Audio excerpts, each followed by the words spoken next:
Ini dasar hukumnya dan kerangka pengaturan PMK. Ya, seperti yang kita tahu, mungkin kalau Bapak Ibu sudah, saya yakin udah tahu ya, untuk eh, penyusutan dan amortisasi itu ada di Undang-Undang PPH ya, dan diubah dengan Undang-Undang HPP di pasal 11 dan 11A ya. Nah, untuk di pasal 32C-nya, ketentuan tentang penyusutan intinya diatur lebih lanjut oleh peraturan pemerintah. Dan PP-nya sudah ada, yaitu PP nomor 55 tahun 2022. Nah, di PP juga itu mendelegasikan ketentuan tentang penyusutan dan amortisasi ke peraturan menteri ya, peraturan menteri keuangan. Nah, ini PMK-nya juga sudah terbit ya, PMK nomor 72 tahun 2023. Yaitu nanti di PMK ini eh, apa aja sih yang dibahas? Yaitu yang pertama tentang definisi, kemudian tentang penyusutan, tentang amortisasi, tentang bidang usaha tertentu, kemudian tata cara permohonan dan pemberitahuan, dan ketentuan peralihan dan penutup. Gambaran umumnya, jadi dulu itu ketentuan tentang penyusutan dan amortisasi itu banyak tersebar ya Bapak Ibu di beberapa peraturan Menteri Keuangan dan per Dirjen ya. Jadi terpisah-pisah. Nah, dari ketentuan yang banyak ini disatukan ke satu PMK ya, itu PMK ini 72 tahun 2023. Nah, materi penyempurnaannya yaitu menambahkan jenis usaha dan jenis harta yang semula belum terlampir dalam PMK sebelumnya. Kemudian penambahan satu bidang usaha tertentu untuk keperluan penyusutan, yaitu bidang usaha ternak cepat panen menghasilkan setelah dipelihara kurang dari 1 tahun. Jadi ternak yang udah panen dipelihara kurang dari 1 tahun ya. Misal kayak ayam ya atau bebek gitu. Kemudian penyesuaian pengaturan permohonan kepada KPP Kanwil yang semula dilakukan secara manual menjadi nanti ya dapat dilakukan secara elektronik ya di DJP online ya, kalau sistemnya sudah memadai. Kemudian untuk muatan baru yaitu pengaturan biaya perbaikan ya, biaya perbaikan dengan masa manfaat lebih dari 1 tahun dibebankan melalui penyusutan. Kemudian pengakuan nilai sisa buku atas harta yang mendapat penggantian asuransi ya. Jadi misal Bapak Ibu ya, ini amit-amit ya, misal punya aset kemudian terjadi kecelakaan ya, atau misal gedung gitu kebakaran, terus Bapak Ibu mendapat asuransi, nah itu diatur di sini ya cara pengakuannya. Kemudian mekanisme permohonan penundaan pengakuan nilai sisa buku sebagai kerugian sehubungan dengan penggantian asuransi. Ya, nanti dijelaskan lebih lanjut. Kemudian mekanisme pemberitahuan kepada DJP dalam hal wajib pajak memilih masa manfaat yang sebenarnya lebih dari 20 tahun untuk harta yang dimiliki sebelum tahun 2022. Nah, ini juga hal yang baru ya Bapak Ibu, karena di undang-undang sebelumnya masa manfaat itu ya paling lama itu di kelompok 4 ya, itu 20 tahun ya, tapi dengan adanya Undang-Undang HPP dan PMK ini eh, kita bisa melakukan penyusutan lebih dari 20 tahun ya. Nah, ini tentang penyusutan ya, nanti akan dibahas tentang umum, apa sih itu penyusutan, yaitu kemudian kelompok dan jenis hartanya, kemudian saat mulai penyusutan, kemudian penyusutan harta berwujud berupa bangunan, kemudian penyusutan atas biaya perbaikan harta berwujud, kemudian pengakuan kerugian asuransi dan penundaan pengakuan kerugian, kemudian untuk bidang usaha tertentu ya. Tadi ini peternakan, kehutanan dan perkebunan ya. Kemudian untuk amortisasi juga akan dijelaskan tentang definisinya, saat mulai amortisasi, kemudian amortisasi perangkat lunak ya, kemudian amortisasi harta tak berwujud yang dimiliki atau digunakan di bidang usaha tertentu.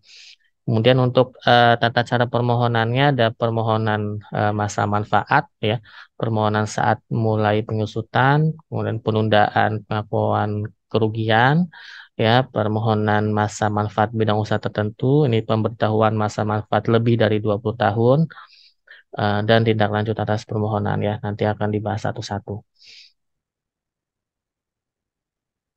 Nah, ini kita ke definisi dulu ya untuk pengusutan. Mungkin sebagian kita sudah ada yang tahu ya. Jadi atas pengeluaran untuk pembelian, pendirian, penambahan, perbaikan atau perubahan harta berwujud ya dimiliki dan digunakan untuk mendapatkan, menagih dan memelihara penghasilan dan mempunyai masa manfaat lebih dari 1 tahun ya. Di akuntansi juga sama ya Bapak Ibu. Jadi kalau kita misal punya aset tetap ya dan itu masa manfaatnya lebih dari 1 tahun, itu tidak boleh dibebankan sekaligus ya di laporan laba rugi. Ya, jadi misal kita punya, misal perusahaan punya aset motor ya, harga beli 20 juta. Ya. Kemudian dia beli 1 Januari 2023. Maka di laporan keuangan itu tidak boleh dibebankan sekaligus, tidak boleh dibebankan 20 juta ya, tapi dengan cara disusutkan ya. Jadi ada masa manfaatnya ya. Masa manfaat misal untuk garis lurus itu eh, kelompok 1 4 tahun, berarti kalau harga asetnya 20 juta per tahun kita hanya boleh membebankan 25%-nya yaitu 5 juta gitu. Ketentuan teknis pembebanan biayanya dilakukan dalam bagian-bagian yang sama besar selama masa manfaat yang telah ditentukan bagi harta tersebut. Ini garis lurus ya maksudnya. Kemudian selain bangunan dapat juga dilakukan dalam bagian-bagian menurun selama masa manfaat atau metode saldo menurun ya. Kemudian masa manfaatnya seperti ini ya, untuk kelompok 1 4 tahun, kelompok 2 8 tahun, kelompok 3 16 tahun, kelompok 4 20 tahun ya. Untuk bangunan yang permanen 20 tahun, yang tidak permanen 10 tahun. Ya, jenis hartanya ada di lampiran PMK ya. Nah, gimana kalau perusahaan punya aset tapi nggak ada di lampiran PMK? Ya, maka dikelompokkan menjadi kelompok 3 ya. Nah, ini PMK-nya seperti ini.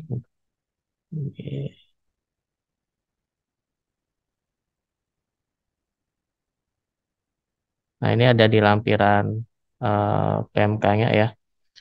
Nah, ini misalnya untuk semua kelompok 1 ya, semua jenis usaha, ada mebel, ada mesin kantor, perlengkapan, nah, ini tadi sepeda motor ya, alat dapur dan sebagainya ya, bisa dibaca di lampiran PMK.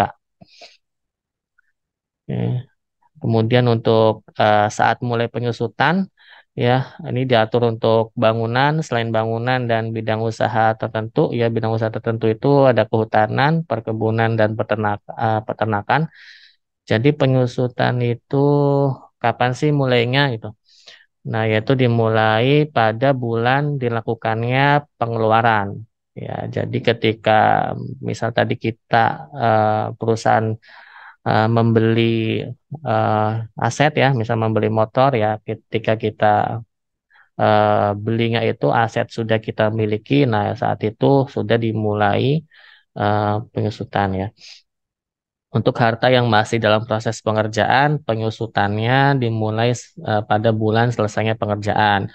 Misal kita, misal perusahaan apa punya aset mesin ya, tapi mesinnya itu harus pesan dulu gitu, harus buat dulu. Nah, maka penyusutannya dimulai saat si mesin itu selesai pengerjaannya gitu.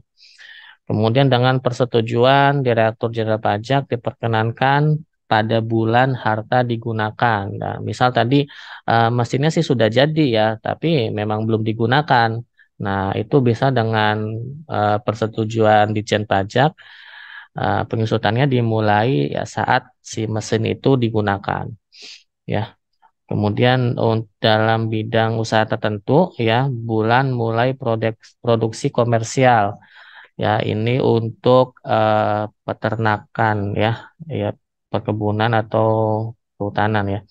Yaitu pada bulan dilakukannya penjualan. Ya, dan tahun dilakukannya pengeluaran ya, ini untuk ternak yang sudah menghasilkan setelah dipelihara kurang dari 1 tahun. Lanjut, ini untuk bangunan ya, bangunan dibedakan yaitu bangunan permanen ya, masa manfaatnya 20 tahun atau sekarang bisa lebih dari 20 tahun, dan bangunan tidak permanen ya. Bangunan tidak permanen itu contohnya kayak bangunan untuk pekerja ya, yang bisa dibongkar gitu. Ya biasanya itu dari kayu dan sejenisnya ya, yang tidak permanen gitu. Nah, penyusutannya untuk bangunan itu menggunakan metode garis lurus. Ya, ini langsung saja di PMK-nya dalam hal wajib pajak memilih untuk melakukan penyusutan dengan masa manfaat yang sebenarnya berdasarkan pembukuan wajib pajak dan belum menyampaikan pemberitahuan, wajib pajak dapat menyampaikan pemberitahuan paling lambat 30 April 2024. Nah, ini untuk yang masa manfaatnya lebih dari 20 tahun ya. Misal perusahaan punya bangunan gedung ya, em, setelah dinilai oleh perusahaan itu masa manfaatnya 25 tahun gitu. Nah, ini bisa disusutkan ya selama 25 tahun ya, dengan syarat memberitahukan kepada Ditjen Pajak ya. Ini paling lambat 30 April. Pemberitahuannya ini di DJP online ya. Untuk saat ini menunya sudah ada ya, di menu layanan, kemudian penyusutan amortisasi. Nah, ini contohnya ya, contoh perhitungan penyusutan yang lebih dari 20 tahun. Ya, contohnya pada Januari 2007, wajib pajak membeli sebuah gedung senilai 1 miliar. Penyusutan atas pengeluaran untuk perolehan gedung pabrik tersebut dimulai pada bulan Januari 2017. Wajib pajak melakukan penyusutan fiskal dengan masa manfaat 20 tahun ya. Jadi dari 2017 kemarin itu penyusutannya masa manfaatnya 20 tahun dan tarif penyusutannya 5%. 5% dari mana? Ini 100 dibagi 20, jadi per tahunnya 5% ya. Namun berdasarkan pembukuan wajib pajak sebenarnya masa manfaatnya 30 tahun. Ya, untuk melakukan pengusutan fiskal terhadap gedung pabrik yang memiliki masa manfaat lebih dari 20 tahun, wajib pajak dapat memilih untuk menggunakan masa manfaat yang sebenarnya berdasarkan pembukuan wajib pajak, yaitu 30 tahun, dengan menyampaikan pemberitahuan kepada Ditjen Pajak. Perhitungan pengusutan gedung pabrik tersebut mulai tahun 2022 dilakukan sesuai dengan sisa masa manfaat yang sebenarnya berdasarkan pembukuan wajib pajak, dengan tarif penyusutan yang dihitung berdasarkan nilai sisa buku fiskal ya. Contohnya begini ya, di 2027 ya, dia beli eh, gedung ya, nilainya 1 miliar. Nah, yang pertama tadi harus dibebankan dengan penyusutan ya, tidak boleh 1 miliar itu langsung jadi biaya di tahun itu ya. Jadi disusutkan per tahun 5% ya, 5% itu dari tadi 100 dibagi 20 tahun. Jadi per bulan itu per tahun itu disusutkan 50 juta ya. Nah, kemudian sampai tahun 2021 nilai sisa bukunya 750 juta. Nah, di 2022 ini di 2022 karena dia eh, merasa masa manfaatnya itu 30 tahun ya. Jadi boleh disusutkan selama 30 tahun ya. Oke. 30 tahun dikurangi 5 kan sudah berjalan 5 tahun ya, berarti tinggal 25 tahun lagi kan. Nah, makanya dia tarifnya jadi 4%. 4% itu 100 dibagi 25 ya. Jadi biayanya setahun disusutkannya 30 juta ya. Tuh.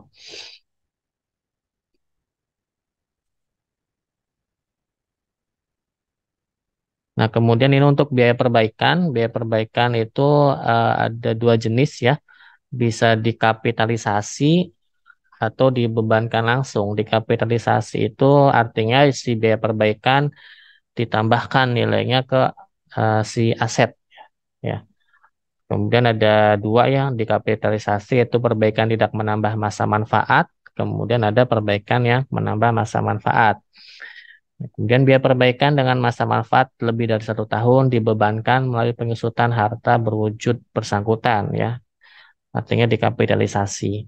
Masa manfaat yang digunakan adalah masa manfaat setelah perbaikan, yaitu sisa masa manfaat fiskal harta dalam hal perbaikan tidak menambah masa manfaat atau sesuai di masa manfaat fiskal harta tersebut ditambah dengan tambahan masa manfaat akibat perbaikan. Ya, nanti lebih jelasnya ada di contohnya ya.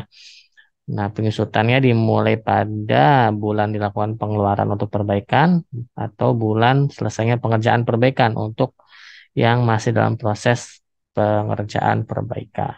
Nah, ini contohnya ya, biaya perbaikan. Ya, suatu pengeluaran tidak dikategorikan sebagai biaya perbaikan yang dikapitalisasi dalam hal merupakan perawatan rutin yang dilakukan 1 kali atau lebih dalam setiap tahun ya. Berarti kalau tidak dikapitalisasi berarti dibebankan langsung di tahun tersebut ya. Contohnya servis rutin ya. Misal sebuah mobil harus dilakukan servis rutin tiap tahun. Dalam servis tersebut terdapat penggantian suku cadang yang harus diganti setiap tahun. Biaya servis tersebut termasuk penggantian suku cadang tersebut merupakan biaya perawatan rutin sehingga tidak dikapitalisasi pada mobil ya. Jadi misal perusahaan punya mobil atau motor kemudian dia servis rutin ya setahun lebih dari sekali ya, kemudian ganti suku cadang juga rutin. Nah, itu tidak perlu dikapitalisasi ya, dibebankan aja langsung di tahun tersebut. Kemudian pengeluaran yang dikapitalisasi merupakan pengeluaran setelah perolehan awal harta berwujud yang memberi manfaat ekonomis di masa yang akan datang dalam bentuk kapasitas mutu produksi, peningkatan standar kinerja, atau yang dapat memperpanjang masa manfaat. Pengeluaran tersebut ditambahkan pada nilai sisa buku harta berwujud yang bersangkutan ya. Nah, jadi kalau misal pengeluarannya itu bisa ini menambah kapasitas, menambah mutu produksi, menambah peningkatan kinerja ya, terus memperpanjang masa manfaat, maka pengeluaran atas perbaikan itu dikapitalisasi ya. Misal sebuah mobil harus dilakukan perbaikan karena turun mesin setiap 4 tahun. Dalam perbaikan tersebut terdapat penggantian komponen mesin. Biaya perbaikan tersebut biaya perbaikan termasuk penggantian komponen mesin tersebut dikapitalisasi pada mobil ya sehingga pembebanannya melalui pengisutan mobil. Nanti ada contohnya ya. Nah, ini contohnya perbaikan yang tidak menambah masa manfaat ya. Contohnya berikut merupakan contoh biaya perbaikan yang mempunyai masa manfaat lebih dari 1 tahun dan memberi manfaat ekonomis di masa yang akan datang. Namun demikian, biaya dimaksud tidak ditambah masa manfaat dari harta berwujud yang diperbaiki. Ya, contohnya pengeluaran untuk pembelian sebuah perahu 500 juta ya. Perahu tersebut termasuk kelompok 2, masa manfaat 8 tahun. Untuk menambah kecepatan langsung dilakukan penambahan mesin inboard, outboard ya dengan jumlah pengeluaran sebesar 1 juta. Atas penambahan mesin tersebut tidak menambah masa manfaat ya. Biaya penambahan mesin tersebut dikapitalisasi pada perahu dan disusutkan sesuai dengan masa manfaat perahu. Ini kenapa tidak menambah masa manfaat ya kalau dari contoh ini? Karena dia langsung upgrade kecepatan perahunya itu ya pas belinya ya.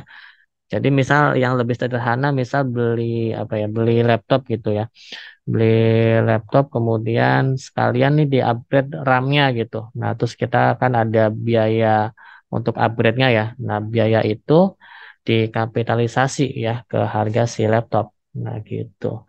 Jadi misal ini kalau perahu nih 500 tambah 100 jadinya 600 juta ya nilai awal bukunya. Nah, kemudian baru disusutkan ya selama 8 tahun. Oke.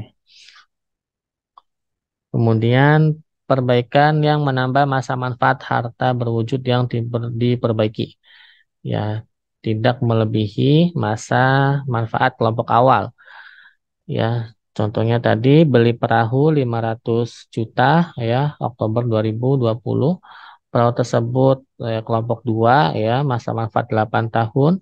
Setelah 5 tahun, kemudian ganti mesin ya, 100 juta. Atas penggantian mesin tersebut menyebabkan perahu dapat digunakan 2 tahun lebih lama daripada masa awal. Jadi nambah masa manfaat nih 2 tahun.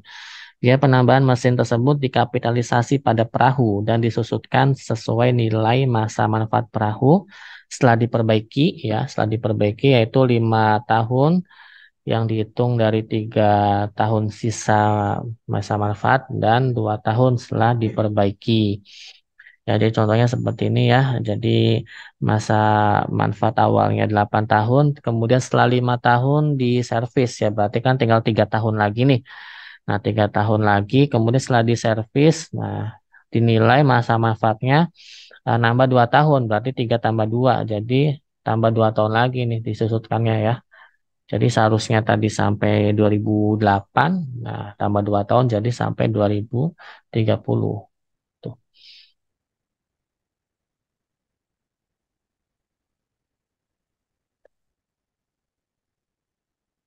Oke, selanjutnya ini contoh biaya perbaikan yang menambah masa manfaat dan melebihi masa manfaat kelompok awal. Oke. Contoh tadi ya pembelian sebuah kapal ya 1 miliar bulan Oktober 2022. Kapal tersebut kelompok 2, masa manfaat 8 tahun. Setelah digunakan 5 tahun, pada bulan Oktober 2027, kapal tersebut dilakukan pergantian mesin dan perbaikan badan kapal sebesar 500 juta. Ya, atas perbaikan tersebut menyebabkan kapal dapat digunakan 6 tahun lebih lama dari sisa masa manfaat awal, sehingga sisa manfaat menjadi 9 tahun. 9 tahun dari mana?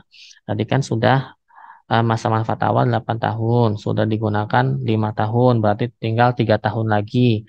Nah, 3 tahun ditambah dengan ini 6 tahun ya, jadinya 9 tahun.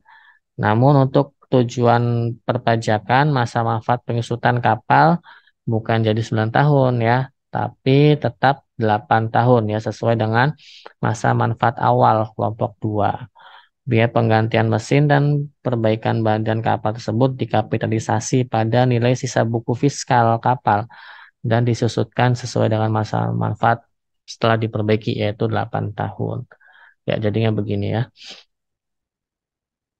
Oke, kemudian yang selanjutnya penggantian asuransi ya. Tadi misal punya aset kemudian terjadi kecelakaan dan dapat asuransi ya. Itu nilai sisa bukunya dibebankan sebagai kerugian dan klaim asuransinya diakui sebagai penghasilan ya. Apabila terjadi pengalihan atau penarikan harta yang mendapat penggantian asuransi ya, tadi jumlah nilai sisa buku fiskal yang dialihkan atau ditarik dibebankan sebagai kerugian dan kemudian jumlah harga jual atau penggantian asuransi yang diterima diperoleh dibukukan sebagai penghasilan ya. Contoh punya gedung harga 1 miliar ya, kemudian gedungnya kebakaran ya. Nilai sisa bukunya itu 200 juta ya. Nilai sisa buku 200 juta, kemudian kebakaran, kemudian dapat klaim asuransi 250 juta ya. Berarti yang 200 jutanya itu rugi ya, 250 jutanya jadi penghasilan. Jadi masih ada penghasilan net 50 juta gitu ya. Apabila hasil penggantian asuransi yang akan diterima jumlahnya baru dapat diketahui dengan pasti di masa kemudian, maka jumlah nilai sisa buku fiskal harta yang dibebankan sebagai kerugian dibukukan sebagai beban pada tahun pajak diterimanya hasil penggantian asuransi dengan persetujuan Direktur Jenderal Pajak. Ini sesuai dengan konsep akuntansi ya, konsep penandingan atau matching principle ya. Jadi beban dan penghasilan itu di apa ya? Beban itu dibebankan pada tahun penghasilan diperoleh, intinya begitulah ya.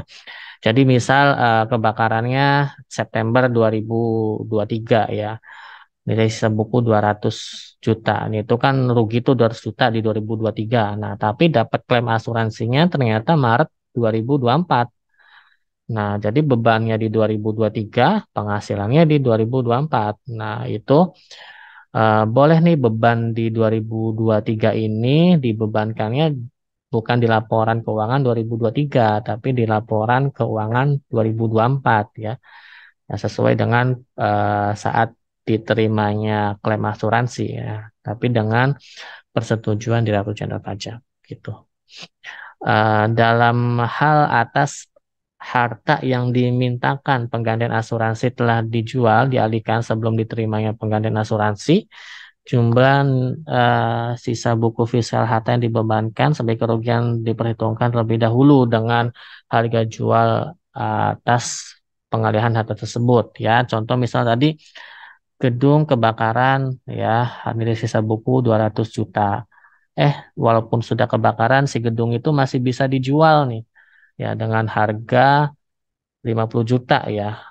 Maka 20 jutanya 200 jutanya itu kerugian ya, masih bisa dijual 50 juta, maka 50 jutanya jadi penghasilan. Jadi rugi bersihnya 150 juta gitu. Nanti ada di contoh. Ini contoh ya penghitungan pengakuan asuransi ya.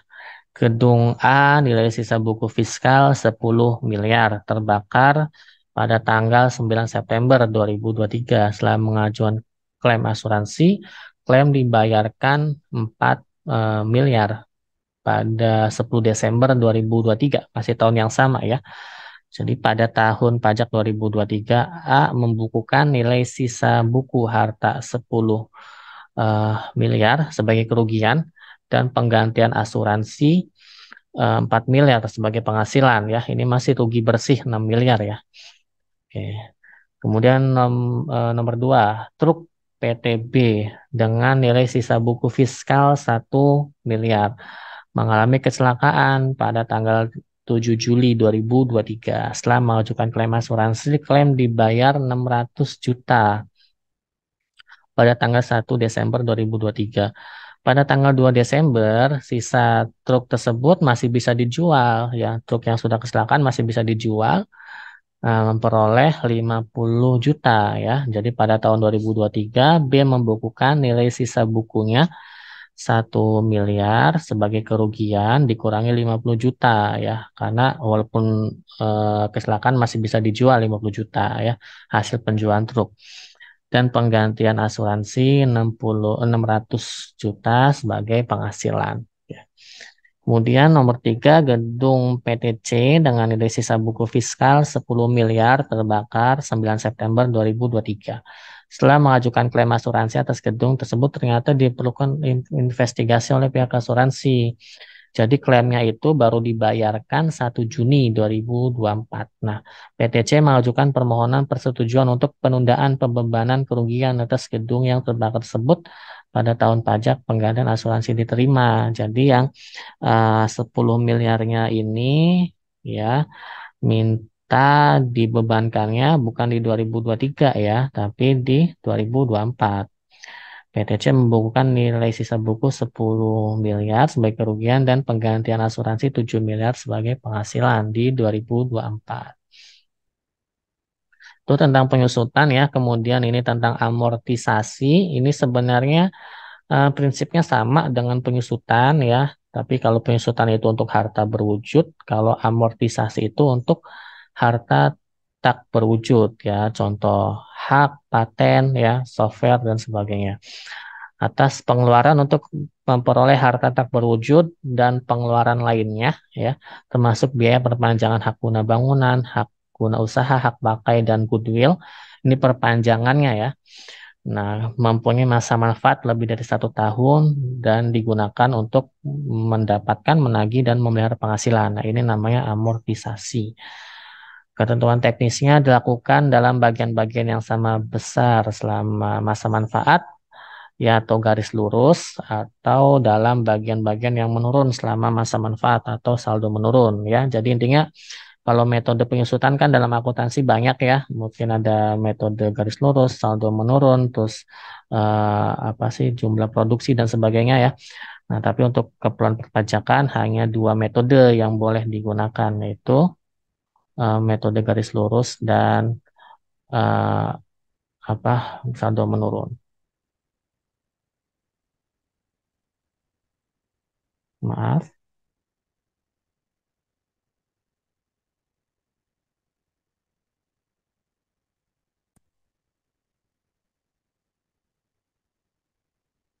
Ini untuk amortisasi ya, contohnya hak paten dan aplikasi. Nah, saat mulai amortisasi itu bulan dilakukannya pengeluaran ya, kecuali untuk bidang usaha tertentu ya. Tadi yang ternak, hutan dan kebun. Kelompok masa manfaatnya, kelompok 1 4 tahun, kelompok 2 8 sama dengan penyusutan ya, kelompok 3 16, kelompok 4 20 tahun. Amortisasi harus tetap berwujud, masa manfaat lebih dari 20 tahun dengan kelompok 4 atau sesuai pembukuan ini sama ya. Kalau amortisasi masa manfaatnya sebenarnya lebih dari 20 tahun, boleh disusutkan lebih dari 20 tahun. Kemudian untuk perangkat lunak ada namanya aplikasi umum ya, itu kurang dari setahun ya tidak diamortisasi, dan aplikasi khusus ya. Jadi aplikasi umum itu yang aplikasi yang umum digunakan ya bagi orang-orang misal. Nah, aplikasi khusus itu mungkin aplikasi yang khusus untuk perusahaan itu gitu. Ya, itu kalau aplikasi khusus diamortisasi eh, kelompok 1 ya 4 tahun. Nah, ini aset tak berwujud ya. Dalam hal wajib pajak memilih untuk melakukan penyusutan amortisasi dalam masa manfaat sebenarnya berdasarkan pembukuan wajib pajak lebih dari 20 tahun, maka wajib pajak bisa menyampaikan pemberitahuan paling lambat 30 April 2024, sama kayak penyusutan tadi. Kemudian ini untuk bidang penyusutan dan amortisasi untuk bidang usaha tertentu ya, ada kehutanan, perkebunan, dan peternakan. Peternakan dibagi dua, ada yang menghasilkan setelah dipelihara kurang dari setahun ya, misal ayam, bebek ya, unggas. Kemudian ada yang menghasilkan setelah dipelihara lebih dari setahun ya, misal nih sapi dan sebagainya.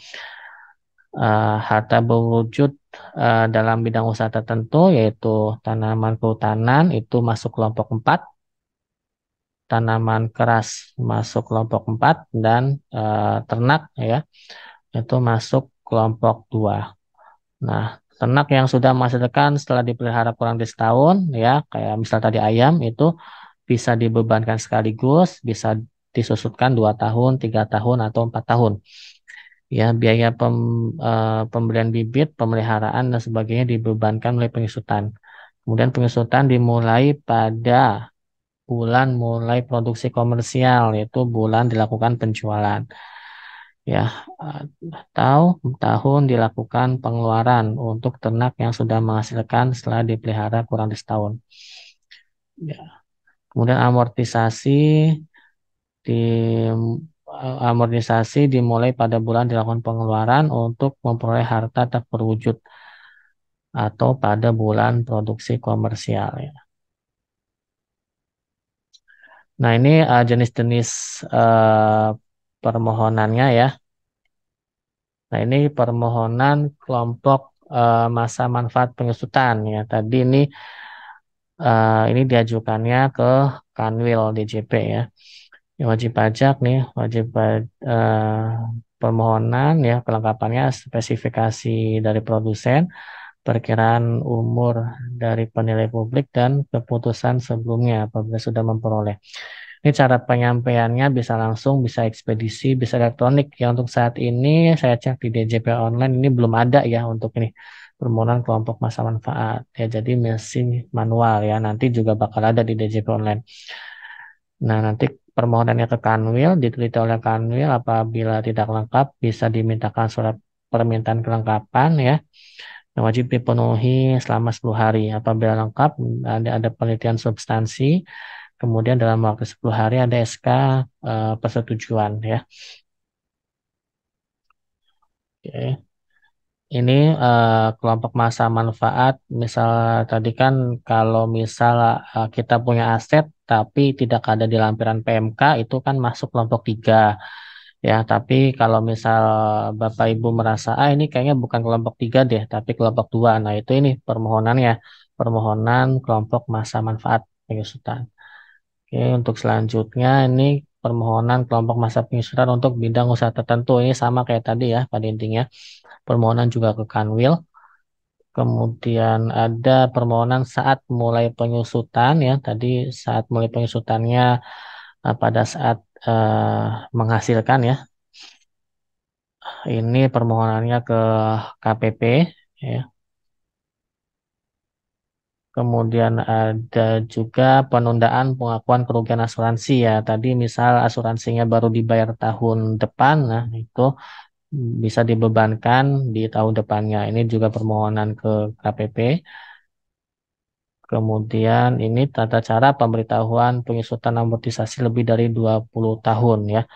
Kalau ini penyampaiannya sekarang sudah bisa di DJP online ya. Jadi kalau Bapak Ibu perusahaan punya aset nilai manfaat lebih dari 20 tahun ya, bisa memberitahukan di DJP online kalau masa manfaatnya memang lebih dari 20 tahun. Oke, selanjutnya ini aturan peralihan permohonan yang diterima secara lengkap sebelum PMK diterbitkan ditindaklanjuti sesuai dengan ketentuan yang lama ya. Permohonan yang belum diterima secara lengkap sebelum PMK diterbitkan ditindaklanjuti sesuai PMK ini.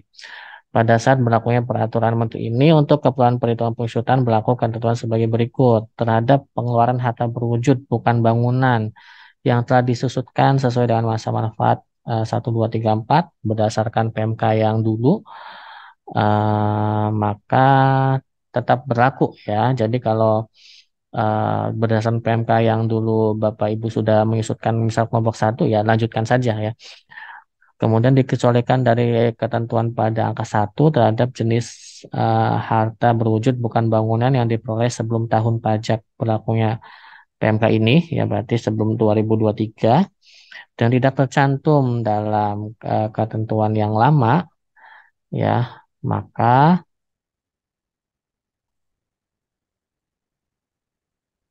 ini ketentuan yang lama untuk peserta tidak diterbitkan surat keputusan penetapan masa manfaat tetapi tercantum dalam lampiran PMK ini dalam hal disusutkan belum melebihi masa manfaat 2 ya sebagaimana peraturan menteri ini berarti 8 tahun sisa masa manfaat fiskal pada akhir tahun 2022 disesuaikan dengan masa manfaat kelompok sebagaimana tercantum dalam peraturan menteri ini. Jadi ikut PMK ini ya, PMK yang baru.